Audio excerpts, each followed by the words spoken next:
Hinamdam ng gusto ni Marites ang mga nangyayari sa kanya.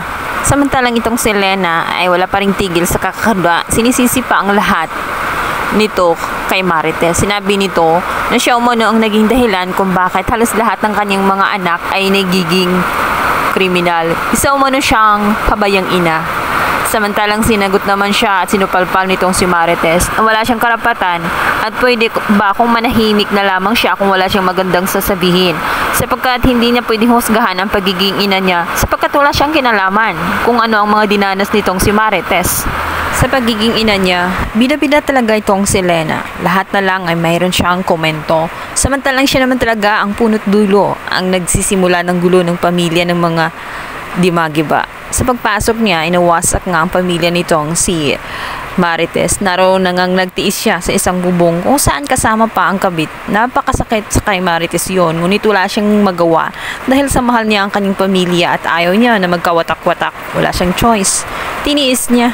Isang ahas ang nasa loob ng bahay nitong si Marites, kung saan yun ang lumalason din sa utak nitong si Rigor.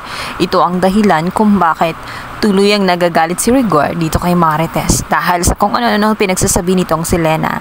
Sinabi ni Lena naging pabayang ina itong si Marites kung kaya't nagkaganon ang kanyang mga anak. Dahil labis na pag-aalala nitong si Marites kahit sinabihan siya ni Rigor na wag nang sumunod dahil kakatapos lang ng kanyang operasyon nung siya ay maaksidente.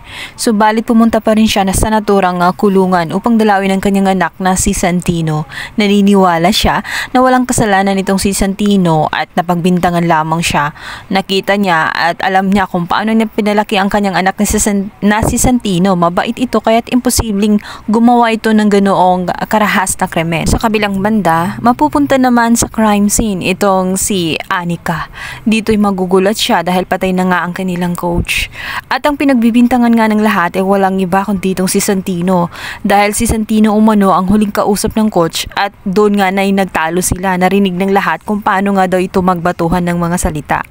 Ngunit wala silang malaking pruweba at naniniwala si Anika na imposible ang kanilang mga pinagsasabi.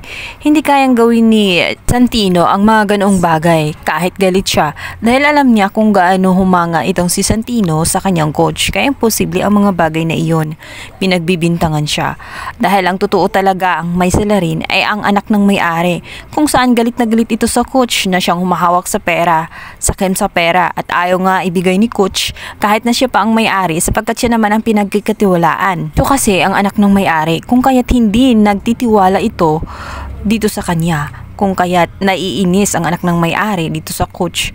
Kaya pinatay niya ito para makuha ang naturang pera na kailangan niya. Sa kabilang banda, hindi naman titigil si Anika nang sa ganun ay mapawalang sala itong si Santino. Alam niya kung gaano kabuti itong si Santino kaya't imposible ang ginagawa nila sa kanya, kung saan idinidiin nga siya sa kasalanan na hindi naman talaga totoo, kung kaya't hahanapin nga niya ang CCTV footage nang sa ganun na maliwanagan ang lahat.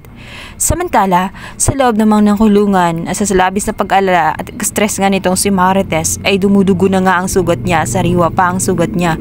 Hindi siya nakapagpahinga dahil nga sa meron na namang hindi magandang nangyari sa kanyang pamilya. Hindi siya mapalagay lalo't ang kanyang anak na si Santino ay nasa kulungan. Nangako siya kay Santino na gagawin ang lahat nang sa ganun ay malaman kung sino talaga ang may kasalanan at makalaya siya. Gagawin niya ang lahat-lahat ng kanyang makakaya. Samantalang nag-aalala naman si Mando sa kalagayan nitong si Marites, kung kaya't kakasapin niya itong si Rigor. Sinabihan niya ito na wala na ba talagang halaga ang pamilya niya sapagkat dahil sa ginawa ni Marites kung saan lumuhod ito sa kanya ay ang kanyang sugat ay bumuka na nga at dumudugo. Naman itong si Rigor na ginawa niya ang lahat para hindi nga sumunod itong si Marites dahil may sugat siya, subalit makulit umano itong si Marites. Sagot naman itong si Mando na hindi niya masisisi itong si Marites sapagkat anak niya yun at hindi niya maiwasan niya itong si Rigor na kung palaging ganyan ang kanyang pag-uugali. Alam niya na importante sa kanya, mas importante ang pagiging pulis niya kaysa pamilya. Subalit, huwag siyang magtaka kung darating ang isang araw, iiwan nga siya ng kanyang pamilya dahil sa kinagagawa niya. Hindi niya pinahalagahan ang kanyang pamilya, mas inuuna niya ang pagiging pulis niya.